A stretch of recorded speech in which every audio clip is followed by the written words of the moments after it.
Terima kasih, kami percaya kamu mengurapi kami semua. Di dalam nama yang kudus, di dalam nama Tuhan Yesus, kami bersyukur dan kami berdoa. Haleluya. Amin. Ya, shalom Bapak Ibu saudara sekalian. Ya, saya mau tanya Bapak Ibu saudara sekalian, bahkan yang di sini, pernahkah Bapak Ibu saudara membeli barang palsu atau merek yang palsu? Ya, pernah saudara ya?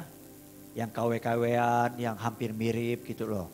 Ya, semua pernah ya, apalagi ibu-ibu ya, sering belanja kan seperti itu.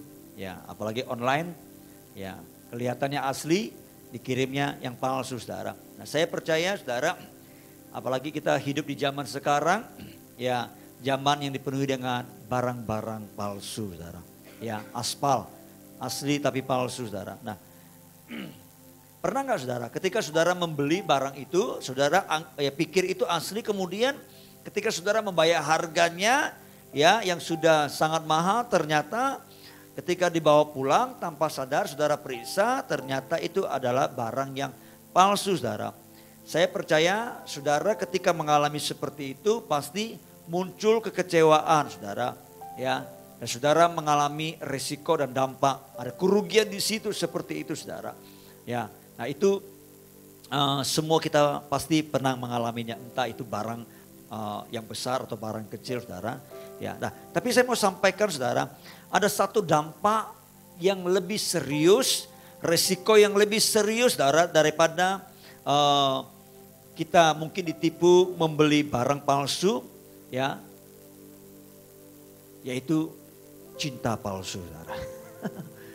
Ya. Berapa banyak di antara saudara yang dulu mungkin pacaran begitu romantis, ya, lalu kemudian mungkin berjanji seia sekata, sehidup semati seperti itu. Tapi ketika berlanjut hubungan itu di tengah jalan, nggak sampai mungkin setahun, putus jarak. Ternyata saudara dapat cinta yang palsu. Kalau saudara dapat barang yang palsu dan cinta yang palsu, lebih sakit mana saudara? Halo Bapak Ibu saudara sekalian, tentu lebih sakit dapat cinta yang palsu ya. Kalau dapat barang yang palsu ya mengalami kerugian materi lah seperti itu. Tapi kalau dapat cinta yang palsu ya bisa sakitnya itu bisa setahun, menahun, bahkan mungkin bisa seumur hidup. Ada orang kan dapat cinta yang palsu ya, diputusin lalu kemudian dia kecewa, dia tidak mau pacaran lagi. Karena dia takut nanti ketika dia pacaran atau mungkin dia membangun suatu hubungan dengan seseorang, dia akan mengalami kekecewaan lagi saudara. Ada yang seperti itu saudara. Bahkan ada juga yang mungkin tidak putus, tapi awal hubungan begitu luar biasa romantis. Nah, setelah masuk dalam pernikahan ternyata dia lihat awalnya itu seperti kucing yang manis, nggak taunya macan yang sangat garang sekali.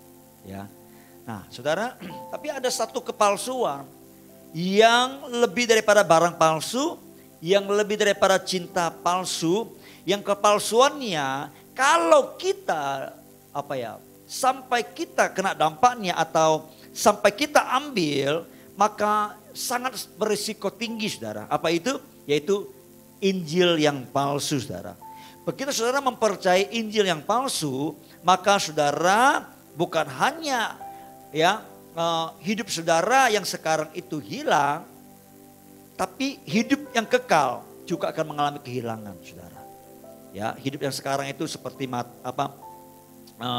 banyak kebahagiaan-kebahagiaan yang mestinya kita bisa dapatkan kebenaran dalam Tuhan, ya, tapi kita karena menerima Injil yang palsu itu, maka maka kebahagiaan itu hilang dari hidup kita saudara. Nah, tema hari ini saya ingin menyampaikan tentang Injil yang palsu dan bagaimana saudara bisa mengenali Injil yang palsu itu saudara.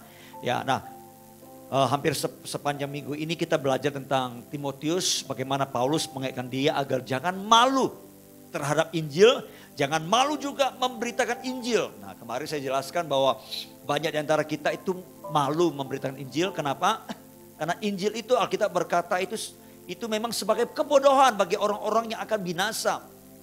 Bagi orang-orang yang tidak percaya. Jadi waktu kita memberitakan Injil, kita takut ya ditolak, kita takut tidak terima seperti itu. Bahkan ada orang ketika dia percaya Injil, ya, tapi dia mengisolasi diri. Kenapa? Dia tidak menyatakan terang-terangan bahwa dia sudah percaya kepada Injil, dia sudah percaya kepada Kristus, karena takut ada sanksi sosial, ya, karena ada berbagai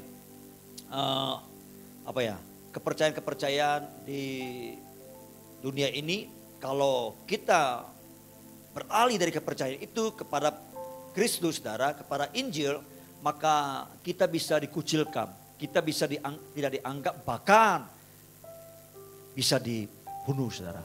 Seperti itu. Ya, karena itu memang kepercayaan itu mengajarkan yang seperti itu, saudara. Nah, tapi itu Paulus ingatkan kepada Timotius, jangan malu karena Injil. Ya, jangan malu kalau menderita itu karena Injil. Ya, tapi kalau saudara baca surat Paulus yang lainnya kepada Timotius, yaitu di Timotius pasal 1 Timotius, saudara, maka saudara akan temukan, saudara, ya coba kita buka dulu ya, 1 Timotius 4. Ada pesan-pesan yang hampir sama, ya, yang diulangi ya di 2 Timotius, di surat 2 Timotius, saudara. Paulus menyampaikan kepada Timotius, saudara. Jika begini, ayat yang ke-13, 1 Timotius 4 ya, ayat 13. Sementara itu sampai aku datang bertekunan dalam membaca kitab-kitab suci. Nah, kita sudah belajari di 2 Timotius itu ada, ya. Paulus berkata, kamu itu sudah bertekun, aku teringat dengan imanmu, ya, sejak kecil kamu sudah membaca kitab suci seperti itu, ya. Terus jangan lalai mempergunakan karunia yang ada padamu, yang telah diberikan kepadamu oleh nubuat dan dengan penebangan tangan sidang penatua. Nah, Paulus pernah mengingatkan kepada Timotius juga bahwa kobarkan karunia yang ada padamu oleh penumpangan tangan, ya, yang sudah kamu terima karunia Allah itu seperti itu. Lalu kemudian 15, perhatikanlah semuanya itu, hiduplah di dalamnya supaya kemajuanmu nyata kepada semua orang. Ya, terus awasilah dirimu sendiri dan awasilah ajaranmu. Bertekunlah dalam semuanya itu, karena dengan berbuat demikian engkau menyelamatkan dirimu dan semua orang yang mendengarkan engkau. Paulus berpesan kepada Timotius, awasi dirimu dan awasi ajaranmu. Jadi yang mengajar, jadi yang memberitakan firman, jadi yang memberitakan Injil mesti benar-benar mengawasi hidupnya. Jangan sampai menjadi batu sandungan, benar-benar mengawasi ajarannya, jangan sampai menyesatkan orang, saudara. Kenapa? Karena ada penyesat-penyesat yang membawa Injil yang palsu, saudara, di tengah-tengah kehidupan jemaat. Dan itu membuat jemaat bisa kehilangan, bukan hanya kehilangan sesuatu di dunia ini yang Tuhan sediakan, tapi bisa kehilangan kehidupan yang kekal, saudara. Coba kita buka Galatia pasal pertama, ayat ke-6.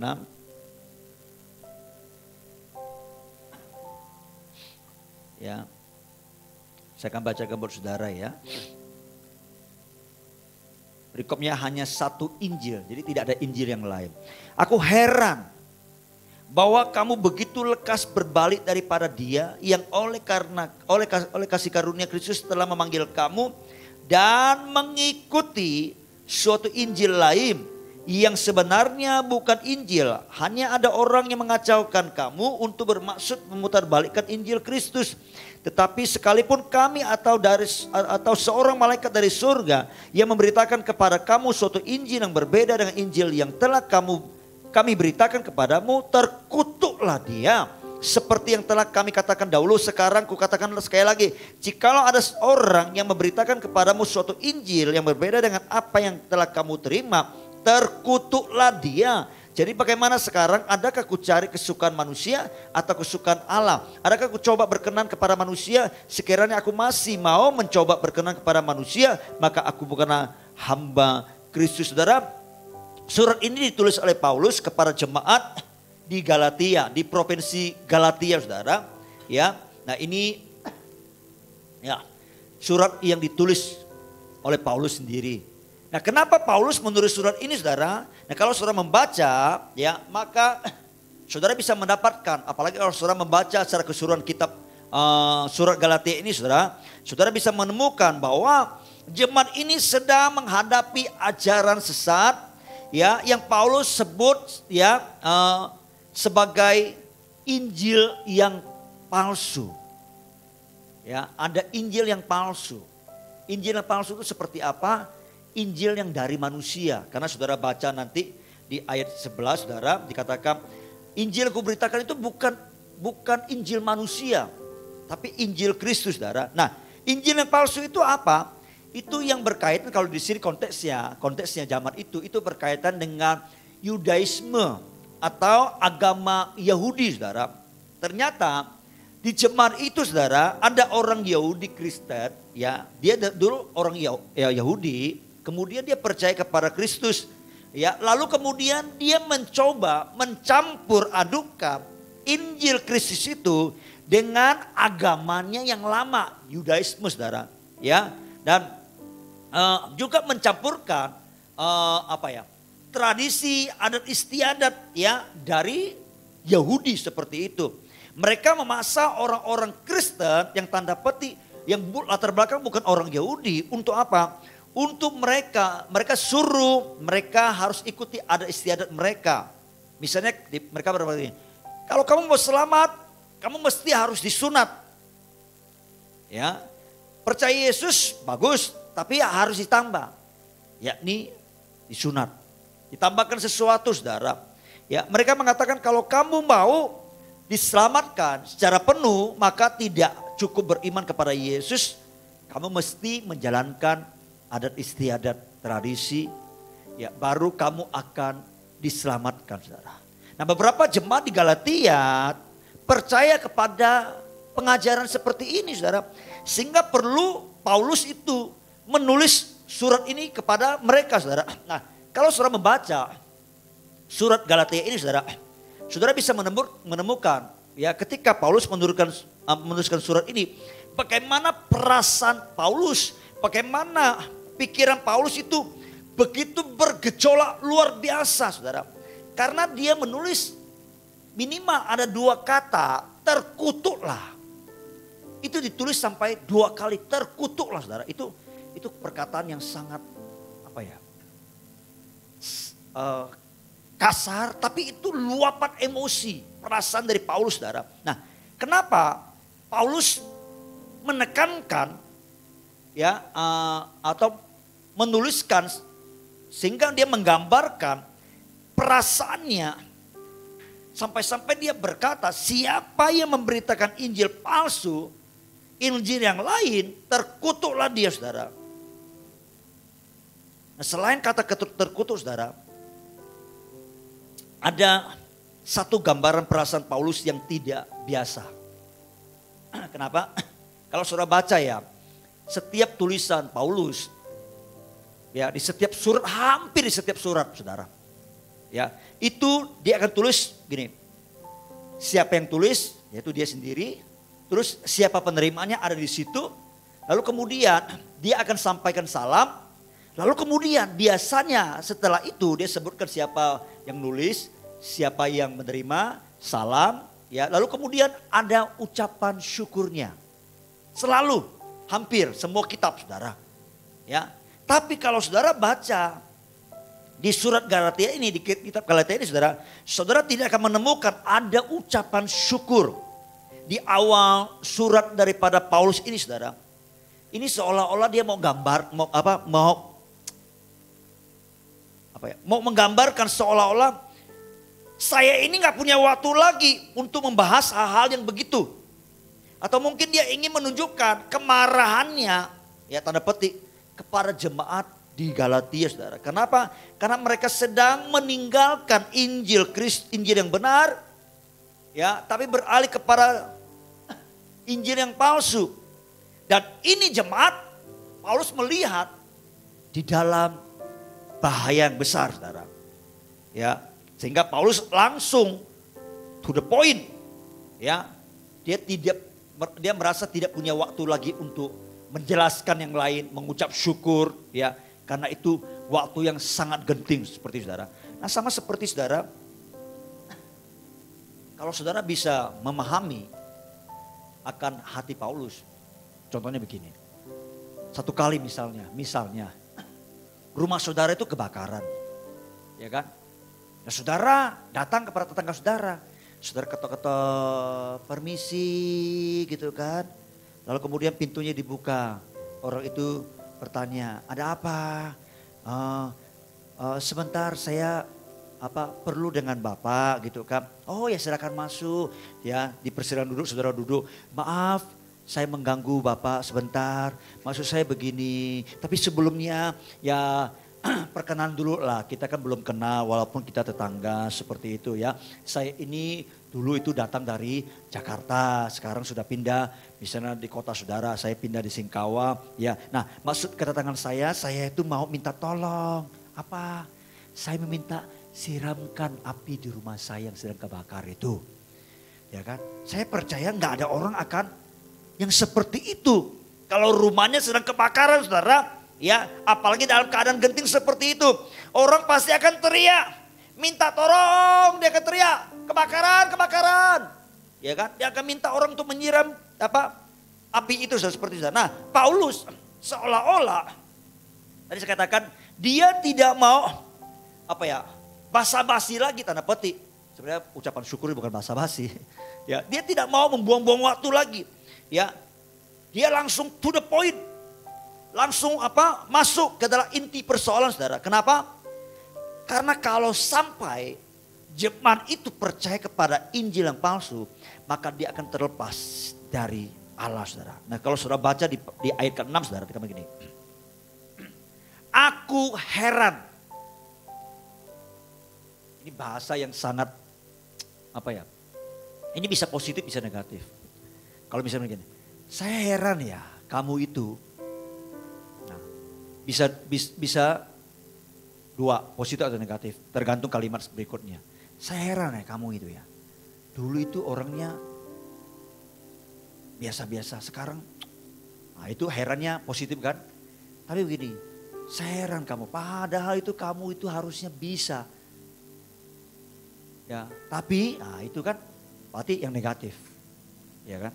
Nah, mestinya hari ini kita semua bisa bangun dengan pagi. Kita sudah tahu besok tadi malam kita tahu besok pagi ada Mesbah Fajar. Ya, kita sudah tahu. Tapi kalau kita bangun kesiangan, nah itu sesuatu yang heran negatif saudara. Itu yang Paulus sampaikan. Bahwa kamu itu begitu lekas berbalik daripada dia. Padahal kamu itu baru aja dipanggil, sudah mendengarkan Injil yang benar. Kamu sudah bertumbuh di situ. Kok lekas berbalik kepada suatu Injil yang lain seperti itu saudara. Itu yang Paulus tegaskan kepada jemaat di Galatia saudara. Bahkan kepada Timotius. Ya, nah saudara, apa itu Injil yang palsu? Tergantung siapa yang menyampaikannya, mengajarkannya. Saudara mesti perhatikan baik-baik saudara. Ya, misalnya kalau saudara percaya bahwa diajarin kalau percaya Yesus pasti kaya raya. Pasti kaya raya. Itu Injil yang palsu saudara. Percaya Yesus bisa kaya? Bisa. Tapi kalau pasti kaya raya itu Injil yang palsu. Nyatanya banyak yang miskin orang percaya Yesus. Betul enggak? Nyatanya Yesus sendiri, murid-muridnya, pada akhirnya jemaat mula-mula semuanya habis. Ya, jadi kekayaan itu bukanlah tolak ukur sebuah Injil. Ya. Nah, berapa banyak orang kan diajarin seperti itu. Kalau percaya Yesus pasti sukses. Pasti diberkati berlimpah. Ya. Jadi kocaknya iman itu seperti apa ya? Persugihan. Ya kan? Kalau dulu agama lama, kayak saya kan pai-pai. Pokoknya kalau pai-pai itu pasti hit on lah, diberkati lah. ada keberkahan lah, kan seperti itu. Lalu kemudian beralih kepada Yesus. Nah, pikiran-pikiran konsekuensi seperti itu masih terbawa. Percaya Yesus, pasti diberkati. Pasti kaya. Kalau dulu ke dukun, kalau dulu ke pergunungan, ya ke Gunung Kawi mungkin seperti itu. Sekarang ke gereja. Bahkan di gereja pun sekarang ada banyak yang mulai masuk ke dalam Injil yang palsu ini.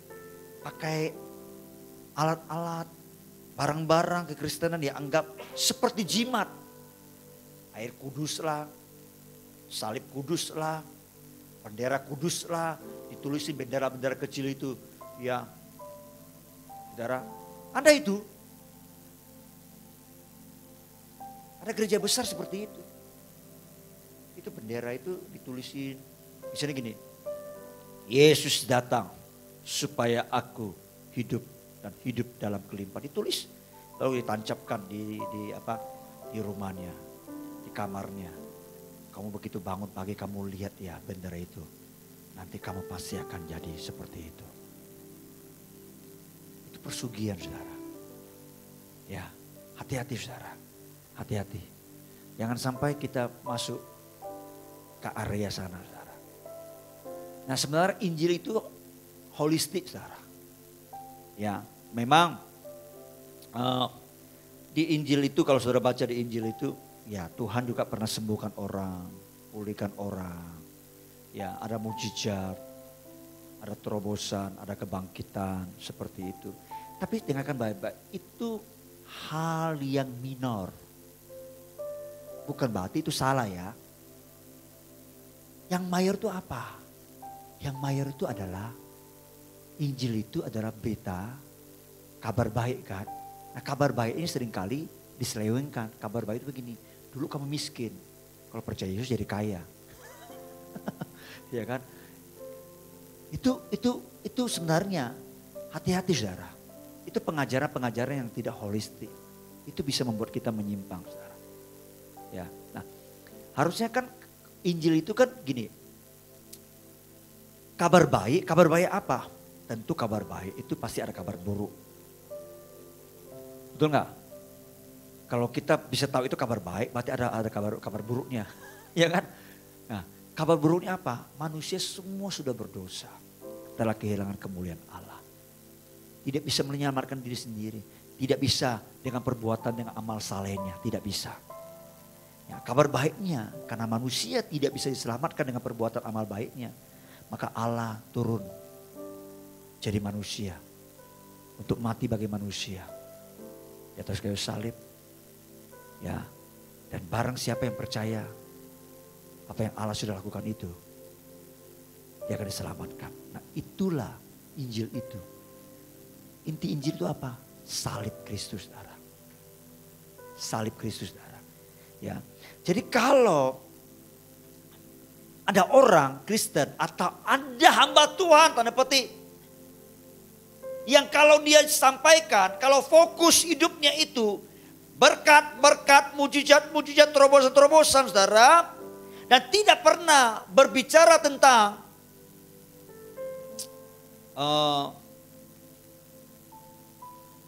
salib, penyangkalan diri, penderitaan untuk Kristus. Yang dikhotbahkan itu kelimpahan, saudara. Dan tidak menyampaikan pernah apa salib dan penderitaan saudara untuk Kristus, untuk Injil Kristus saudara. Maka saya mau katakan hati-hati. Kemungkinan besar pengajaran tersebut atau orang Kristen tersebut atau hamba Tuhan tersebut sudah mulai keluar dari Injil yang asli. Injil Kristus saudara. Ingat, saya berikan statement terakhir saudara.